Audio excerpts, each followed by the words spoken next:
Well, good morning. It is 10 minutes after the hour of 6 o'clock. It's a Friday morning, the 24th day of June, and we are here in studio at 2207 7th Street. It looks like we are even on our social media platform, as the fancy people say it. You got to kind of sound like you're one of them sometimes. And we get into the different program that we're in later in the morning, but we have our teaching program upset and set up and ready to go. I don't want to upset you. Anyway, Second Chronicles chapter 25 is where we are. And just as a reminder for those who are joining us on YouTube or on Facebook, is it's Friday, meaning it's a abbreviated program. We'll only be here till a few minutes before. Give me the time, the few minutes before 7 o'clock. I don't know why I'm so distracted this morning. Okay, I heard that.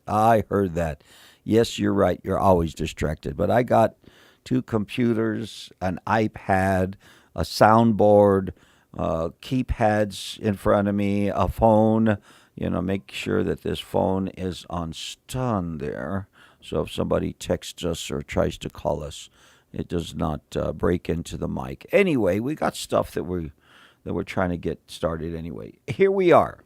That's where I want to be. Second Chronicles chapter 25 is where I want to be.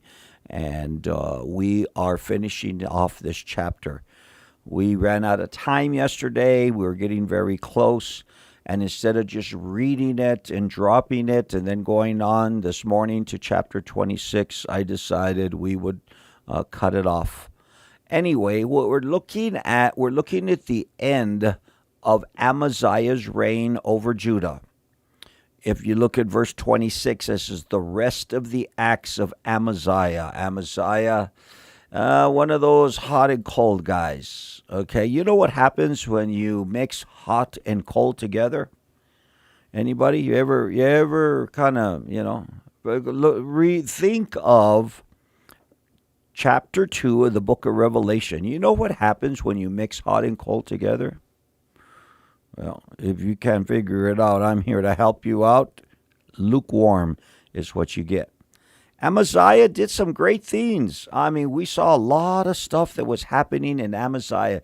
Notice how many of these kings come in humble, come in hungry, come in, just wanting to rebuild and and then there's things happen later in their lives, and it's like the air in the balloon. They just keep on getting bigger and bigger and bigger until something pops sooner or later. And I'm noticing that this time around, because this is really at least the third time that we've been in Second Chronicles chapter 25 over the last, I'm going to guess probably the last 10 years.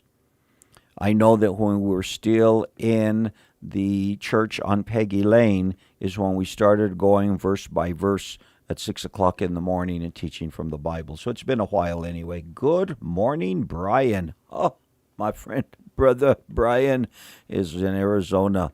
And good morning, Brian. How you doing?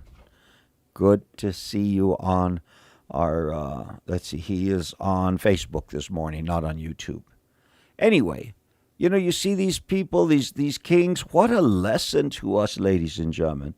What a lesson.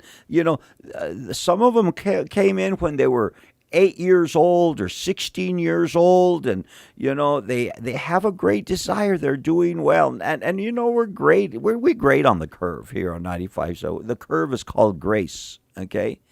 But we realize that it's important, the life that we live between the time that we're born again and the time that we leave this physical reality that we call our existence right here, that's going to last forever. Here's the truth of everything. Here's something that all of us need to consider. Everybody is going to live forever. Everybody you start all the way back from Adam and all the way to the last person that will ever be born, whether it's 10 years from now, 100 or 1,000 years. Everybody has their theories of when and how, but I want to tell you, every person, every human being is going to live forever. And some people listen to a preacher man say that. They say, yeah, good, I'm glad. Wait a minute. The real question isn't whether you're going to live forever or not. The real question is, where are you going to live? Good morning, Mike and Kareen. Good to see you guys out there this morning. So that's the real question. And Amaziah, we look at his life and we see that he's come in as a young man. I think he was 23, 25 years old when he started. He does a lot of great things. And then later on, he just kind of adds some of the cold water over to the hot water. And you know what you get after that. Amaziah, verse 25, chapter 25, the son of Joash, king of Judah, lived 15 years after the death of Joash, the son of Jehoahaz, king of Israel. So we have two Joashes here. The father of Amaziah being the present king of Judah. And then we have Joash, who was the king in Samaria, but he's passed away.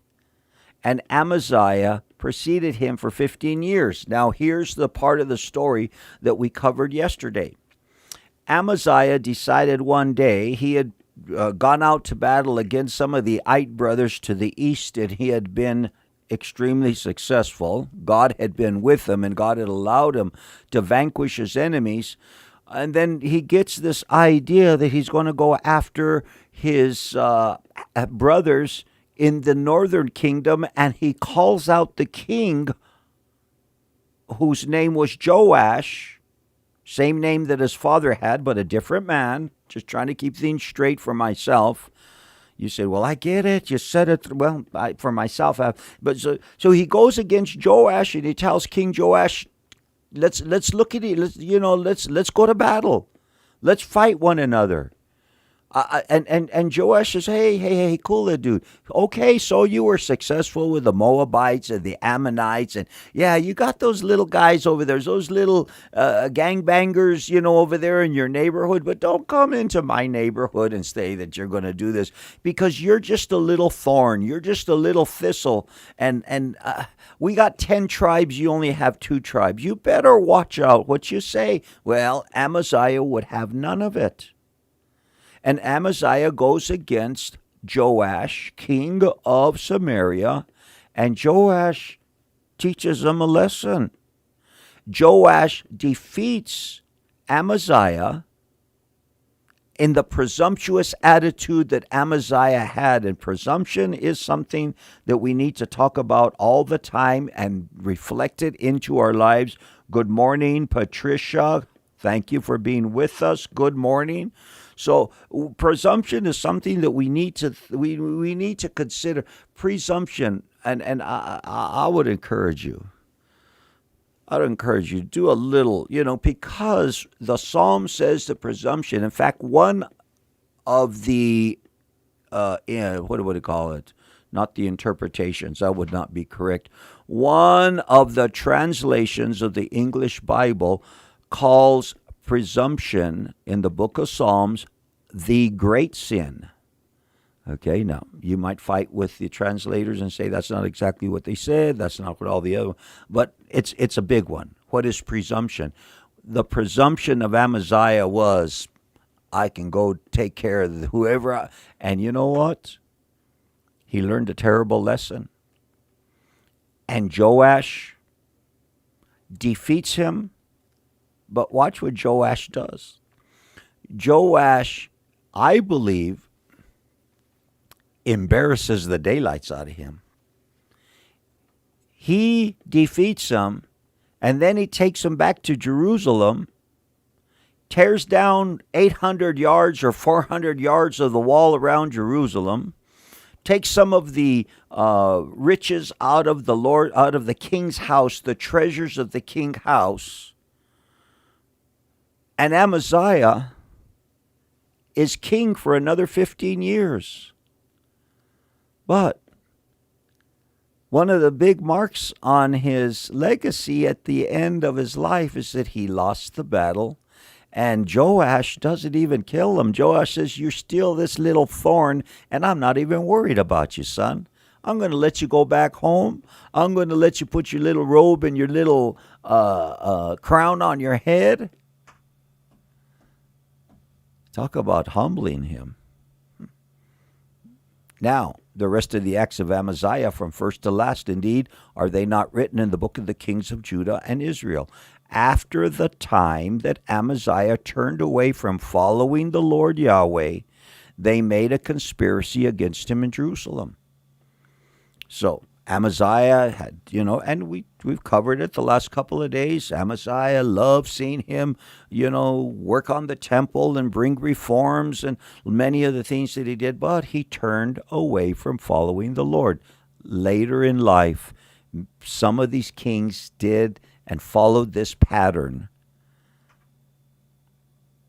Well, there he is in Jerusalem.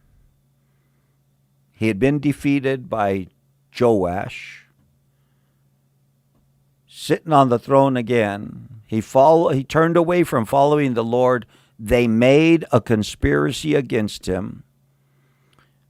He fled to Lachish. These are people in his own government, in his own realm of authority, who made a conspiracy against him. A little vote of confidence here for Amaziah. Well, he flunked. He didn't pass the vote. That's the way we do things this day. That wasn't a democracy, so they didn't do it that way. But trying to get a way that I can put a handle on it to understand it. But let's take a vote of confidence for Amaziah. He flunks the test. He takes off to Lachish, but they sent after him to Lachish and killed him there. Then they brought him on horses and buried him with his fathers in the city of Judah. And another thing that we've been noticing here a little bit is that where these kings were buried and how they were buried leaves a lot to talk about their legacy. Chapter 26, verse 1. Now, all the people of Judah took Uzziah, who was 16 years old, and made him king instead of his father Amaziah. Okay, so Uzziah. If you remember, and I know you guys do because you're reading the Bible all the time, and I love all my Bible scholars that I have out over there, like Brian and Mike and Corrine and Patricia. They all know this.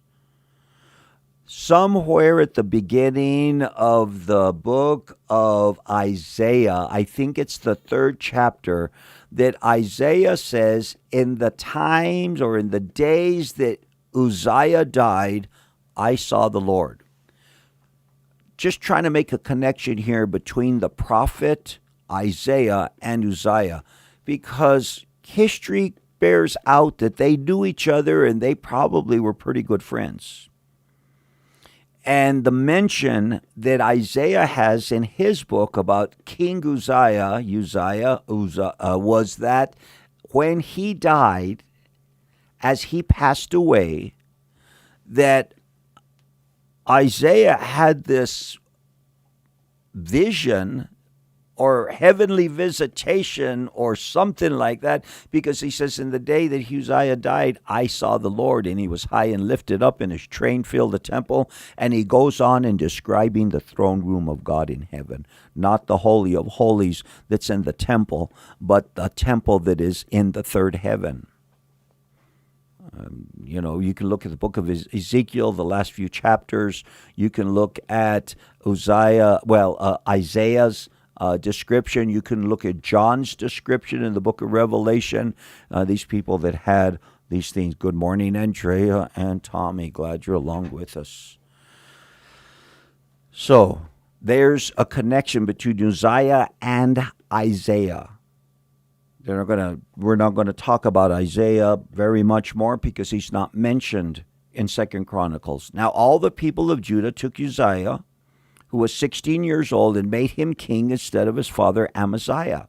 Well, his father had passed away, okay? They had killed him over there in Lachish and drug him back to Jerusalem and buried him with his fathers. He built Elath and restored it to Judah after the king rested with his fathers. Uzziah was 16 years old when he became king, and he reigned 52 years in Jerusalem. His mother's name was Jechaliah of Jerusalem. So you do the math, 16 and 52, and that's how old he was going to be when he passes away. He did what was right in the sight of the Lord, according to all that his father Amaziah had done. All right, that's a good place to start. He sought God in the days of Zechariah, who had understanding in the visions of God, and as long as he sought the Lord Yahweh, God made him prosper. So, you say, well, read verse 4. It says he did what was right, all that his father had done. You say, man, looks like we're going to have a great guy to talk about over here for the next chapter or two. But verse 5 just kind of gives you a little bit. He sought God in the days of Zechariah. Hello? Anybody out there this morning who had understanding? So Zechariah was a prophet in the time of Uzziah. He had understanding in the visions of God, and as long as he sought Yahweh, God made him prosper. So let's see if he's going to keep on seeking Yahweh or not.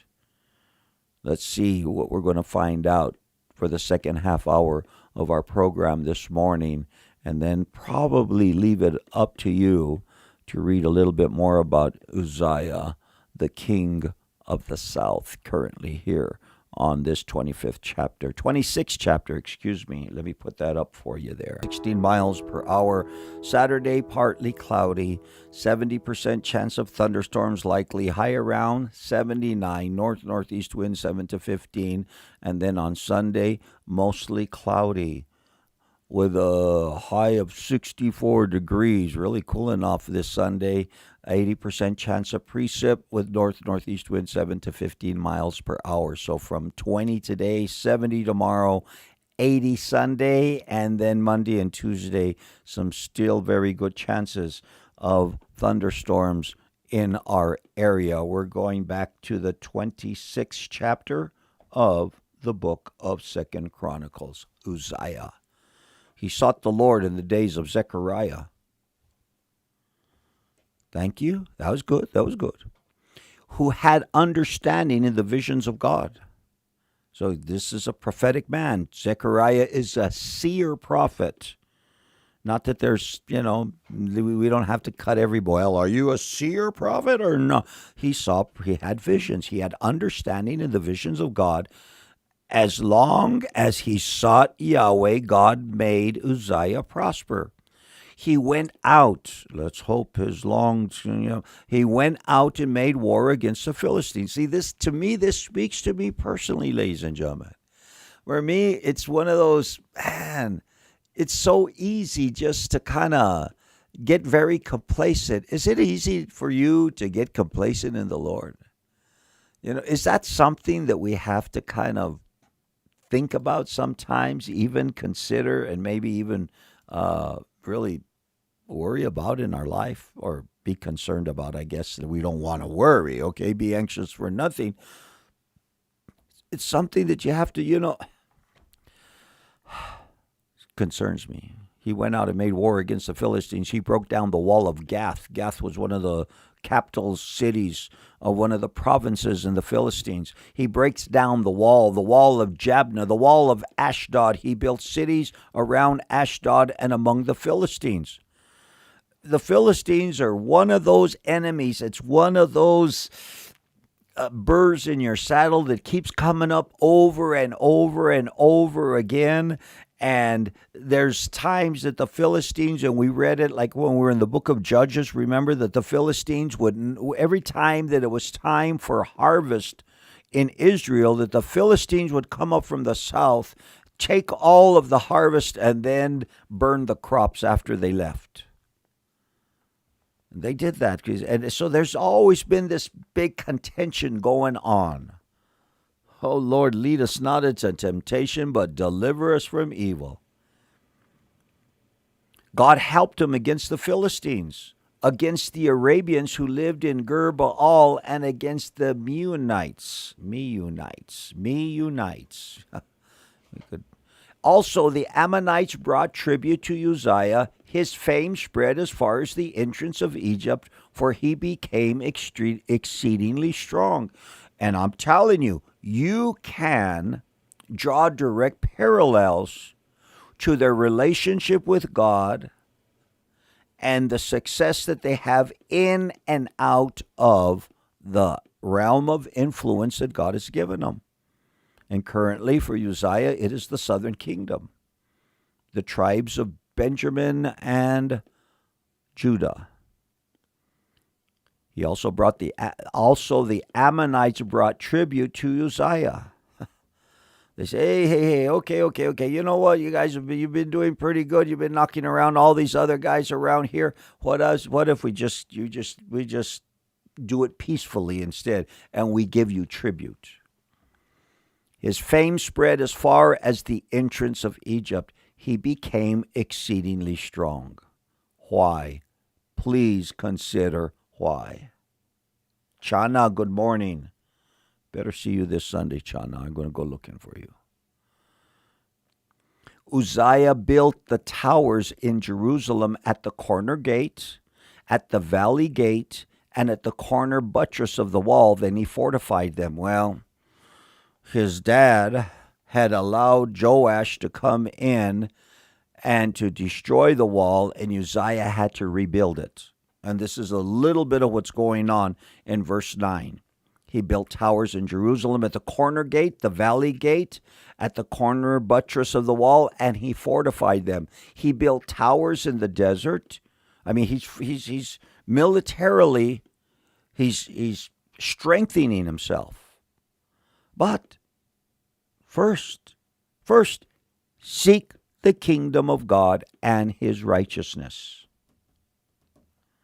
He built towers in the desert. He dug many wells. He had much livestock, both in the lowlands and in the plains. He had farmers and vine dressers in the mountains and the Carmel, for he loved the soil. Doing pretty good military-wise, and then when it got out there to taking care of the livestock and taking care of the garden, he was pretty good at it. He liked, to see the farming going on. Moreover, Uzziah had an army of fighting men who went out to war by companies according to the number on their roll as prepared by Jeiel the scribe and Maaseiah the officer under the hand of Hananiah, one of the kings of the captains. Joe and Flo with us today. Boy, we got a full house this morning. So this guy's, he's doing well. The total number of chief officers of the mighty men of valor was 2,600. Just the chief officers. This isn't his army, because you said, well, his dad had 300,000 warriors at one time, and then he conscripted another 100,000 from Ephraim. Yeah, it got him in trouble when he did the extra 100,000, and it sure cost him. But he was obedient to the prophet. But Uzziah's building up. There you see Judah again being built up. Remember when we were in the book of Judges and we saw the peaks and the valleys? This up and down and up and down. Still the same. Still the same with the kings. And the reason we have kings instead of judges is the people had decided that they wanted a king like all the other nations. And Jesus said, well, how about me? I thought I was your king. Well, we still, And God says, okay, give them what they want. Not my perfect will. Total number of chief officers of the mighty men of valor was 2,600, and under their authority was an army of 307,500 that made war with mighty power to help the king against the enemy. There's spiritual warfare, ladies and gentlemen. There's always warfare. There's always something going on. Do not neglect that as one aspect. Don't overbalance it and make it the only aspect. Overbalance or out of balance, I guess. Don't think everything is spiritual warfare, but you have to realize, you have to understand the real existence that we are in here as human beings is not just what we can see, touch, smell, taste, and hear. There's other things that are going on. And Uzziah is fighting the battles. He's a warrior. He's a farmer. He's a rancher. He's a builder. Uzziah prepared for them, for the entire army, shields, spears, helmets, body armor, bows, and slings to cast stones. And he made devices in Jerusalem, watch this, invented by skillful men, to be on the towers and on the corners, to shoot arrows and large stones, so his fame spread far and wide, for he was marvelously helped till he became strong. So what can you say so far about Uzziah? Man, making it happen there. Oh, yeah. Then we get down to verse 16, and look, if you're with us on social media, you'll see that title over the next paragraph. Uzziah's pride and punishment. But when he was strong, his heart was lifted up to his destruction. We had got a little hint about this. Could have been the possibility when we were in about verse 3 or so. And I tried bringing it out, and we talked about it a little bit. What happened now? Okay? The Bible said that pride goes before destruction and a hearty, now I can't even remember what the proverb says. A haughty spirit before a fall. Pride. Pride is one of those things, ladies and gentlemen. Oh, my God. This is something that just will stir up the wrath of God, pride. This is what undid Lucifer in the heavenlies when pride crept into his life. This is something that he has carried to the generations. We talk about presumption as being a terrible sin. Well, pride is probably really, really directly related to it. But it's been the undoing. I'm thinking, I still think a lot in. Lately, it's been the oldies. What was? And I shouldn't even tell you about this. It's been the undoing of many a great man, or many young boys, or something like that. An old song used to say. Joe probably knows which one. If not, Flo probably knows what song I'm talking about. But wasn't a very good song with a very good message. So we'll try not to mix it in too much. Pride was the undoing of Uzziah. But when he was strong in his heart was lifted up to his destruction, for he transgressed against Yahweh his God by entering the temple of Yahweh to burn incense on the altar of incense. What is Uzziah doing?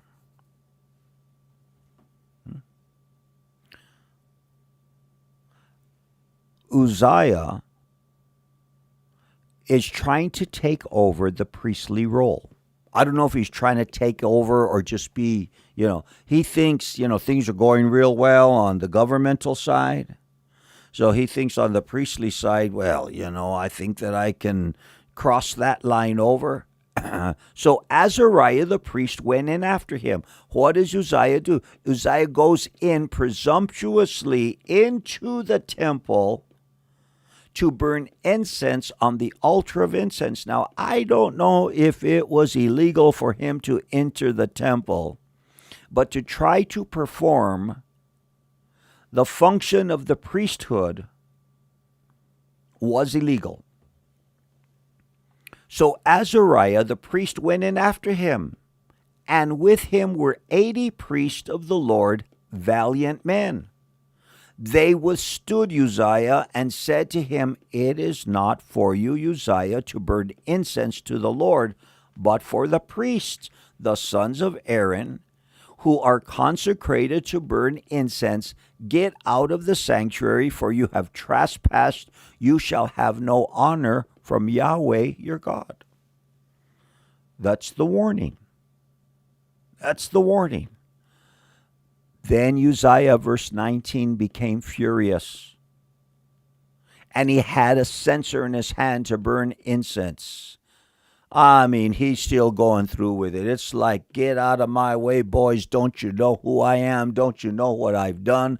I got livestock, and I have farms, and I've taken care of the people, and I got a standing army, and we have peace in our days, and I can do whatever I want to do because I think God's anointing is... No. God's anointing on him was for this. Here's another thing that we talk about occasionally. Staying in your lane.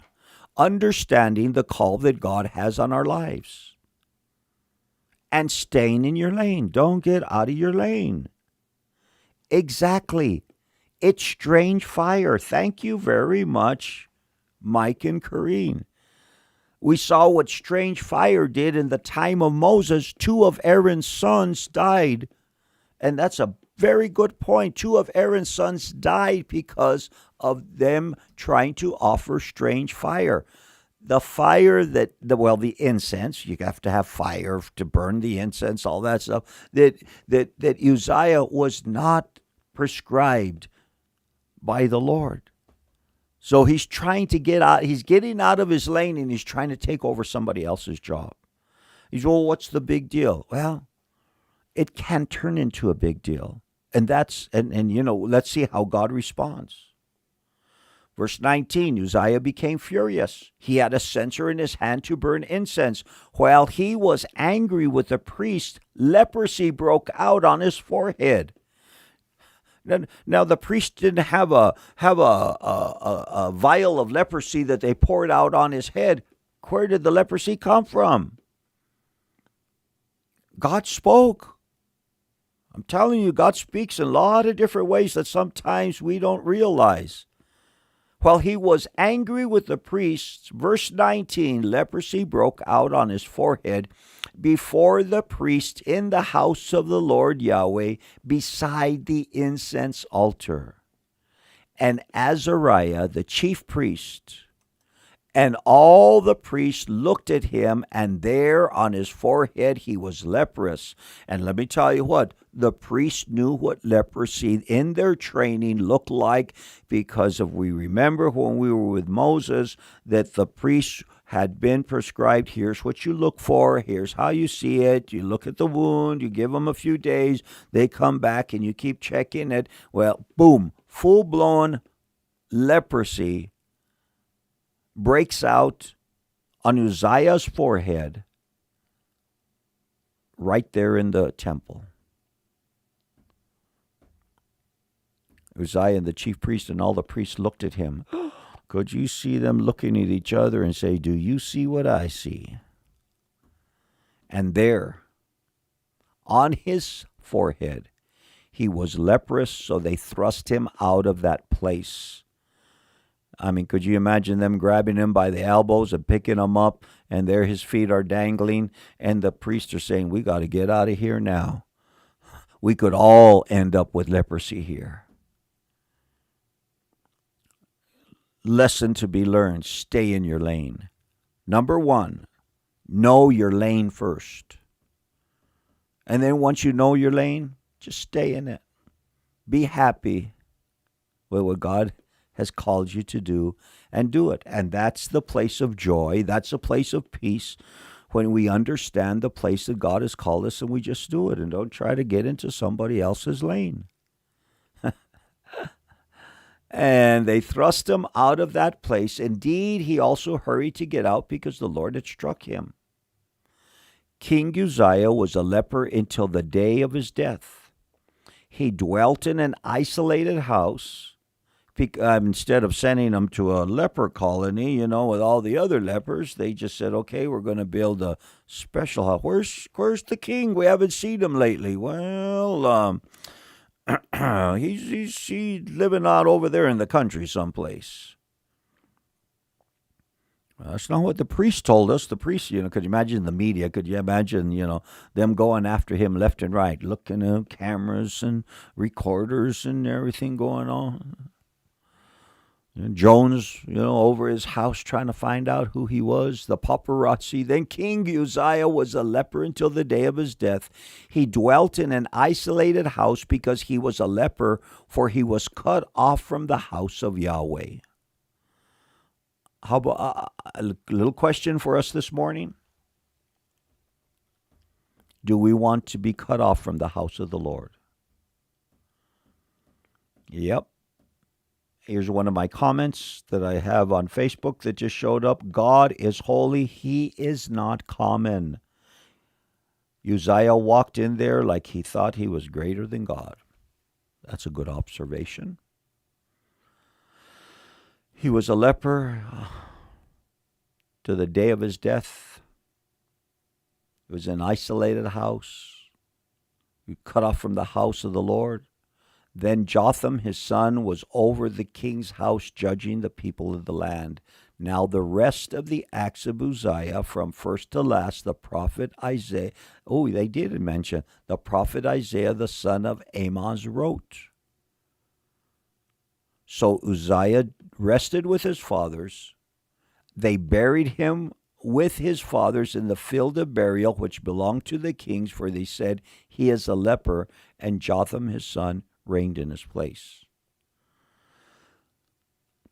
Apparently, if I'm reading this right, he was not buried in the city of David like some of the better kings were, even though that he was a very good king.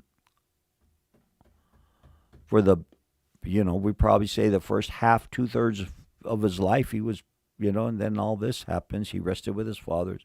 They buried him with his fathers in the field of burial, which belonged to the kings, where they said he's a leper. Jotham, who was his son that was actually taking care of all the governmental things, reigned in his place. And then we get over to chapter 27, and let's start that off. Then we'll be back here on Monday morning.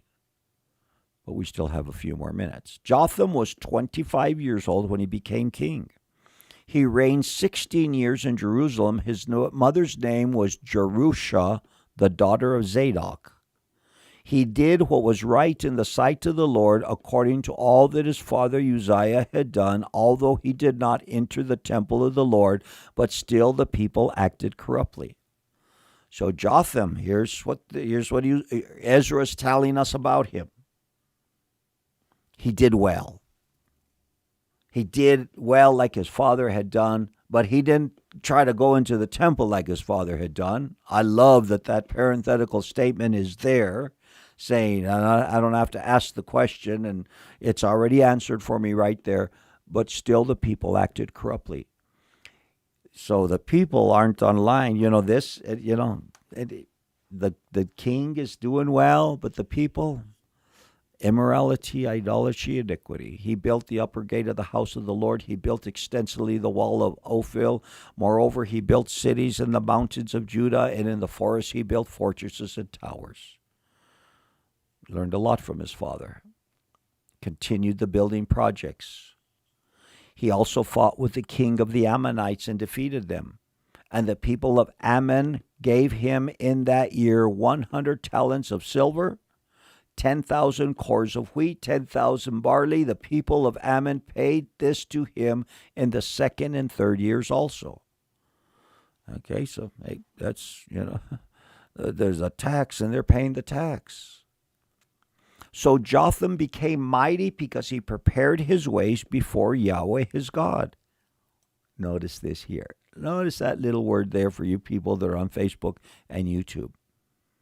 he prepared his ways before the Lord. He was not just kind of stumbling into this relationship with God, okay?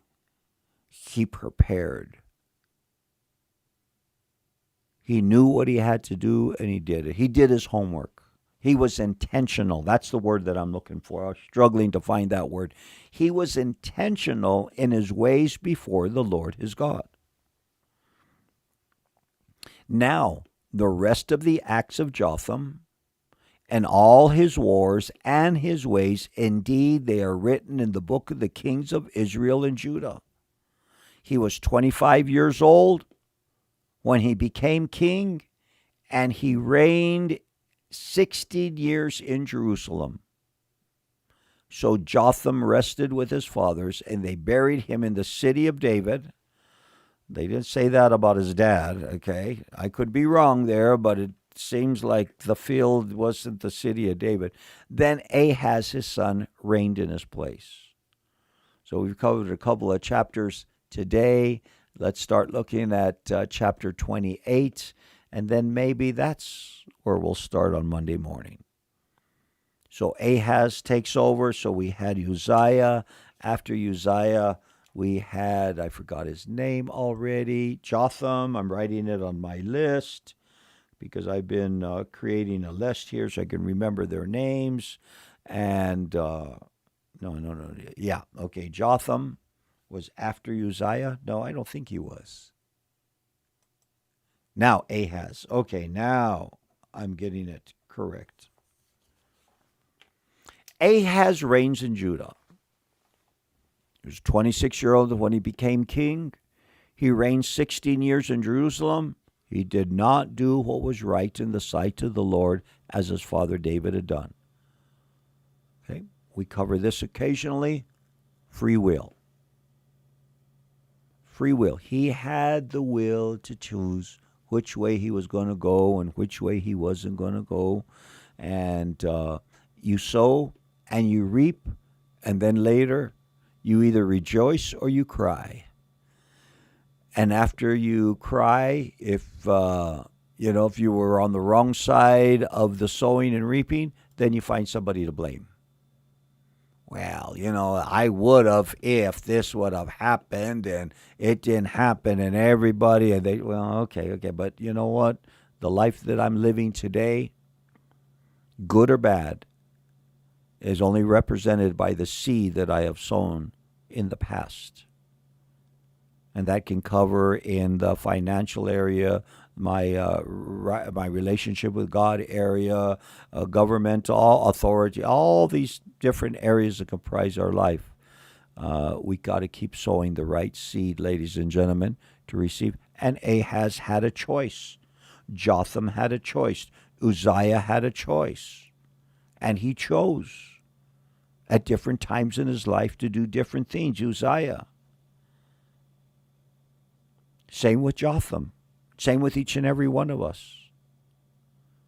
He did not do what was right in the sight of Yahweh as his father has done. He walked in the ways of the kings of Israel and made molded images for the Baals. So there you go. You see it yourself. This is what he wanted. This is what he got into. These were the choices that he made, right or wrong, and we're making them all the time. And then we have to bear the consequences thereof. Anyway, let's put a bookmark on the first verse of chapter 28. I'm doing that right now. And then let's get ready. Want to let everybody know that Sunday's sermon is here on Cornerstone Church. What time do we do that? 10 o'clock in the morning. Trying to close off this program and make sure that I have everything set up for it. I'm going to turn the volume down a little bit for Facebook people so it doesn't hit them hard on the ears. Unspoken singing love is ready for you. It's easy to say what I think, but it's hard.